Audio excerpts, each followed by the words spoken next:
Hola, ¿qué tal? ¿Cómo están? Les doy la bienvenida a este espacio de conversación y entrevista donde estaremos conversando sobre libros, y para eso estoy junto a María Rosa Casanova, escritora y también fundadora de la Escuela de Escritura para Mujeres, para justamente hablar sobre escritura, la importancia de leer, el hábito de la lectura y demás, y sobre todo para hablar sobre libros porque estamos en el marco de la Semana del Libro, del mes del libro y del día del libro, que fue este jueves 23 de abril. Hola María Rosa, ¿cómo estás? Muy contenta, muchas gracias por la invitación y feliz de poder llegar a las regiones para poder hablar de literatura. Gracias a ti por aceptar esta invitación. Además, ya andabas en regiones, sí. En una convención, en una clase. Hace unos 3 años me dedico a viajar para algunas regiones, principalmente conexión con las regiones del Biobío de manera presencial, tanto Concepción como Los Ángeles, y esta semana estábamos en actividades en Los Ángeles tratando de apoyar también las actividades que hace la Universidad de Concepción allá. Dictamos un taller de escritura inicial para mujeres. Esto va en la línea de la Escuela de Escritura para Mujeres. Cuéntame, ¿cómo nace esta escuela? ¿Qué fue lo que te inspiró a crear esta escuela, que por lo demás está en todo Chile, si no me equivoco? Sí, somos... la verdad es que es una escuela online, lo que significa que es una escuela bastante itinerante. Uh-huh. Si bien la mayor cantidad de actividades las hacemos en Santiago, esta escuela de alguna manera lleva la literatura a los hogares de mujeres que están muy alejadas de la zona donde se dictan algunos talleres o donde principalmente llegan los recursos de cultura, que eso es muy importante. O sea, por ejemplo, hablamos de mujeres que cerca de sus casas no tienen ni siquiera una librería o una biblioteca como para conseguir libros. Entonces, la pandemia hizo que yo antes dictaba talleres presenciales en mi casa. La pandemia hizo que me obligara, digamos, a digitalizarme, a reinventarme, a digitalizarme. Y con la reestructuración de la pandemia, con esto del teletrabajo, me sorprendió todas las mujeres que tenían una necesidad de poder educarse literariamente y que principalmente querían leer y escribir. Y encontré mujeres de Magallanes, mujeres de Antofagasta, mujeres de Osorno, que no tenían un lugar específico donde tomar un curso de escritura, que les recomendaran un libro, hablar sobre sus propias lecturas personales. Entonces se dio para eso. Además que la pandemia permitió a las personas en general buscar como estos pasatiempos que antes, como en la cotidianidad, no podían como experimentar. La lectura, yo creo que fue uno de los grandes hábitos que tomó la gente después de la pandemia. Sí, y yo creo que sí, si vamos más profundo, lo que generó la pandemia es un cuestionamiento profundo por el sentido de vivir. Es decir, cuando a ti te van quitando libertades, el hecho de nosotros tener una vida muy rápida, tener una vida en la que tienes que estar en un lugar, en otro, y tienes poco tiempo para procesar lo que sucede, ¿no? De alguna manera, que te quiten eso, lo que dejan ahí es un espacio de profundo tiempo y de silencio. Entonces la pandemia lo que hizo fue enrostrarnos el tiempo, ¿no? Ponernos frente a aquello y por lo tanto hacer que surgieran necesidades que podríamos llamar básicas del ser humano, que tienen que ver con comunicarse, con entrar en diálogo, porque por ejemplo leer un libro es entrar en diálogo con el propio autor, con el protagonista. Entonces yo creo que los libros fueron grandes compañeros en la pandemia de mucha gente que sintió soledad, silencio y también que andaba en búsqueda de historias, ¿no? De diálogos con otros. Bueno, y muchos también encontraron este gusto por la escritura, que es algo que tú enseñas en la escuela. ¿Es algo que se aprende o algo que uno nace con ello? Esa es una pregunta muy buena, porque yo creo que pensar que la escritura es solamente para genios es un error desde mi punto de vista. Siento que la escritura es un espacio democrático. La escritura es un espacio al que todos pueden acceder. Todos podemos escribir, claro. Todos sabemos escribir. Diferente, por supuesto, es aprender a escribir un libro, contar una historia interesante, claro. Publicar, hacer un camino más profesional, hacer un camino, migrar del oficio a lo profesional. Pero la verdad es que todos podemos escribir, todos tenemos algo innato que tiene que ver con expresar emociones, expresar historia y tener memoria. Porque las historias están ahí porque ha habido una tradición de recopilar, ¿cierto? Todas estas historias y salvaguardarlas y ponerlas en algo que es un libro que finalmente es el fundador de la cultura. ¿Alguna recomendación para alguien que le está picando el bichito para escribir? ¿Cómo sacar esas primeras palabras? ¿Cómo llenar la primera página? ¿Salir de la página en blanco? Sí, hay muchas recomendaciones. Yo diría que la primera recomendación frente a los bloqueos es dónde podemos ir a buscar la inspiración es a los libros. Los libros son profundamente inspiradores, es decir, que no hay escritura sin lectura, es una relación simbiótica, es una relación de profunda dependencia e interdependencia. Para poder escribir, leemos, y para poder leer, escribimos. De alguna manera se genera un diálogo recíproco. Y consejos que yo daría es, por ejemplo, siempre llevar una bitácora personal, alimentar los diarios de vida que no sean solamente para las mujeres, que sean para los hombres también, que sean para los niños, enseñarles a que muchas de las ideas que desde pequeños rondan nuestra cabeza son ideas de la imaginación, son ideas que pueden generar diálogo y que se pueden plasmar tanto en un dibujo como en un arte. Y eso haría que también como sociedad crezcamos más de una manera más integral, en el que sepamos que si tenemos una duda con nosotros mismos, muchas veces la podemos resolver en el papel. Sí, tú hablabas justamente de leer libros. ¿Por qué es tan importante leer? ¿De dónde nace esto? Bueno, es importante leer, pero ¿por qué es importante leer? Mira, creo que es importante leer por muchas razones. Diría que hay una razón que es histórica, que tiene que ver con la relación que nosotros tenemos con la hoja. Y creo que eso lo plasma muy bien, esa relación se plasma muy bien en un libro de una escritora española que se llama Irene Vallejo, que se hizo muy conocida a nivel mundial por el libro que escribió que se llama El infinito en un junco. ¿Ya?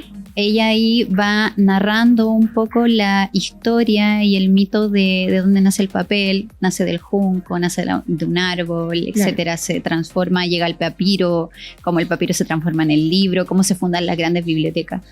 Hay una relación profunda que el ser humano nunca ha dejado, que es la relación con poder hojear un libro y como descansar la vista en la hoja. Pero también hay otra relación que tiene que ver con la memoria, que es un poco más espiritual, diría yo. Y que nos aferramos a los libros porque los libros de alguna manera son objetos mágicos que conservan historia y que cuando tú los abres, de alguna manera los utilizas, ¿no? En ellos hay, portan, ¿no? Digamos, secretos invaluables que tú no encuentras en otros lugares. Entonces los libros te pueden entregar profundas respuestas a, digamos, eternos problemas del ser humano. Justamente hoy día leía un estudio que señalaba que leer generaba como menos estrés y uno se relajaba más, no se encerraba tanto como en el diario. Por eso recomendaba mucho leer al menos 30 minutos. Y también leía otro ranking que parte de gustos principales de los chilenos, lo que más leen los chilenos son libros de no ciencia ficción, que también es muy interesante eso, porque son libros como de autoayuda, libros que te permiten como crecer internamente. Es interesante igual cómo la sociedad está como integrándose al mundo de la lectura. Claro, yo creo que si hubiera más educación cívica en relación a lo bien que nos hacen los libros, nos ahorraríamos muchos medicamentos. Sí. Como que siento que muchas veces la sociedad tiende a ir hacia lo que está más a la mano, hacia lo más rápido, hacia lo más líquido, lo más fácil. Pero si nos enseñaran desde pequeños que los libros nos benefician tanto, nos hacen tanto bien, habría muchas enfermedades que se evitarían, muchas pastillas que se dejarían de tomar, y seguramente dormiríamos mejor porque no solamente descansaríamos nuestra mente en un libro, sino que tendríamos también más sueños. Claro. Quizás. Y es tan reconfortante abrir un libro nuevo y oler el olor a la página. Yo creo que es como muy... Sí, por eso es tan fundamental incentivar la lectura desde niños. Porque siento que cuando tú te identificas desde niño con un mundo que es creativo, ¿ya?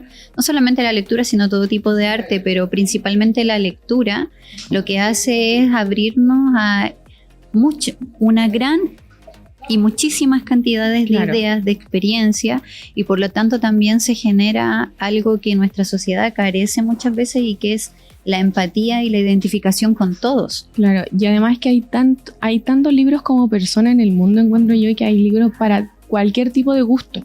Sí. Yo creo que falta eso de la gente, como de querer buscar algo e incentivar también la lectura propia. Sí. Que era un poco lo que hablábamos antes de la entrevista, como en el colegio, que es como la base de la educación como más académica. Claro, tradicional. No se incentiva tanto la lectura por el gusto propio, sino como más como una obligación. Sí, bueno, ahí te comentaba cómo funcionan los planes y programas de los colegios. Porque yo, por ejemplo, de primera profesión, soy profesora de lengua castellana y comunicación. Y cuando uno entra a analizar los programas ya por los cuales se rige el 90% de los colegios en Chile, que son municipales y subvencionados, tú te das cuenta que en los planes y programas de lenguaje hay distintos objetivos que son muy loables, que nadie estaría en desacuerdo con ellos, que es, por ejemplo, el primer objetivo, incentivar el gusto y el deseo por la lectura. Pero cuando tú analizas lo que pasa en la sala de clase, a veces es muy incoherente lo que se plantea el programa con lo que sucede en la sala de clase. Y esto no es un reproche a los profes, porque yo sé lo que cuesta hacer eso en la sala, ¿no? Y sobre todo cuando no hay tantos medios, no hay tantos recursos, porque lo ideal sería decirle a cada chico como lean lo que quieran, ¿no? Qué difícil es escoger un libro para 45 chiquillos en una sala de clase. Es muy difícil, e incluso yo diría que no solamente difícil, sino que es contradictorio a lo objetivo, porque tú tienes una diversidad de 40 niños que tienen experiencias diferentes, y todos sabemos que los libros se escogen, el escoger un libro es un proceso muy personal, o sea, desde el chico que va a escoger un texto de ciencia ficción hasta el que va a escoger un diario de vida, digamos, esas dos personas están buscando en los libros una alimentación diferente. Es como darle a alguien que es vegetariano un trozo de carne. Entonces, ¿dónde está el tema? El tema está aquí en cómo se evalúa, porque cuando se da un libro para 40 niños, se está buscando una forma unánime de evaluar. Entonces, ahí yo creo que está el problema, porque de alguna manera se baja, no se prioriza el deseo, sino que se prioriza la evaluación. Entonces, en realidad, aquí el desafío está en buscar formas diversas de evaluación para poder hacer que esos niños realmente adquieran un gusto por la lectura y puedan leer desde sus propias necesidades, no desde las necesidades del adulto o del programa. Porque la lectura es algo mucho más amplio, no se puede trabajar desde lo memorístico. Necesariamente la lectura debe pasar por la experiencia humana. Ahí, María Rosa, ¿hay alguna recomendación que tú nos quieras dar para ingresar a este mundo de la lectura? ¿Algún libro que te gustaría como recomendar a la gente que nos está escuchando? Mira, yo hablé hace un ratito, mencioné a la autora Irene Vallejo con el libro de El infinito en un junco. Ese libro yo lo recomiendo para personas que les guste mucho leer libros como grandes, que es un libro precioso porque tiene un poco de todo, tiene un poco de filosofía, de historia, de literatura. Pero para quienes sé que no tienen tanto tiempo y les gustaría leer algo profundo, algo que los conecte mucho con la lectura, voy a recomendar este libro, que es de la misma autora, de Irene Vallejo. Es un libro precioso que se llama Manifiesto por la lectura. Y manifiesto porque en realidad es como una apología de la lectura, de qué nos pasa cuando leemos.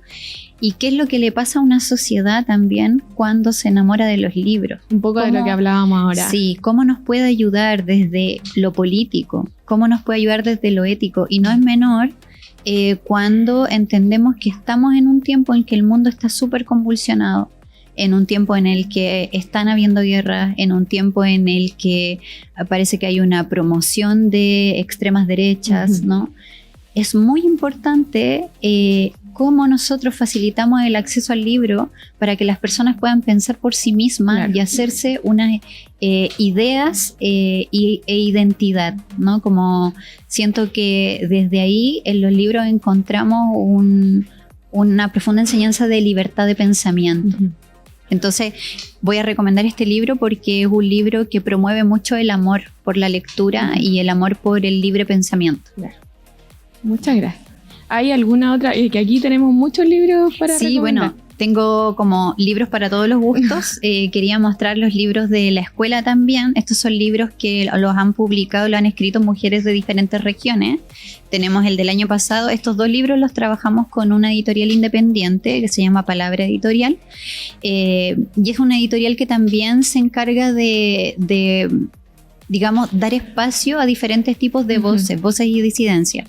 Y siento que en esa línea albergan muy bien lo que son las voces de las mujeres en distintas experiencias, porque una mujer en extrema región, vive absolutamente distinto a una mujer de urbe, de centro, ¿no? Son realidades muy distintas. Sí, y son realidades también el que generalmente son sostenidas por mujeres, por abuelas, por madres, por hijas. Entonces siento que no es menor darle el espacio que merece a estas literaturas. Y también quería recomendar una autora que está siendo muy bullada hoy porque acaba de ganar un premio importante, y es la autora Samantha Schweblin. Esta autora me parece muy interesante. Es una autora que se ha encargado de volver a valorar lo cotidiano, pero dentro de lo cotidiano también lo sórdido.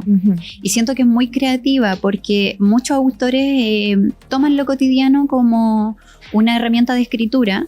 Sin embargo, ella en lo cotidiano ha podido buscar explotar la sutileza, siento yo. Y la sutileza muchas veces nos muestra verdades incómodas. Entonces, este libro, que es un libro de cuentos, ¿ya?, que se llama 7 casas vacías, es un poco como las historias de las casas nos van mostrando cosas que le faltan a los seres humanos. Claro. Y en eso también yo creo que va muy de la mano con el tipo de literatura que ahora se están haciendo en las mujeres, que tiene que ver un poco con mostrar el terror social, con mostrar cómo no necesitamos inventar historias de monstruos para que nos dé miedo, sino que el miedo habita mucho en la sociedad que estamos viviendo hoy, en la carencia, en las injusticias, en la pobreza, en las desigualdades, y también en las personas que no vemos, ¿no? Y que son parte también de la sociedad. Muchas gracias, María Rosa, por tus recomendaciones. Ahí dejamos a la gente muy invitada a buscar estos libros, a encantarse por la lectura, a encantarse por la escritura también. Y bueno, nada, llegamos al final de esta entrevista. Realmente muchas gracias por hablar y darle este espacio a este hermoso universo que son los libros, porque es un universo enorme y muy infinito y hermoso para cada persona, para cada gusto. Muchas gracias por estar hoy con nosotros. Gracias a ustedes, y bueno, a todas las mujeres que quieran escribir, invitarlas por supuesto a Escritura para Mujeres, para que puedan ahí ver qué les interesa y que no tengan miedo de escribir. Eso. Muchas gracias. Y también muchas gracias a ustedes quienes nos escuchan. Los dejamos invitados a revisar esta y otras entrevistas en radioregionales.cl. Que estén muy bien.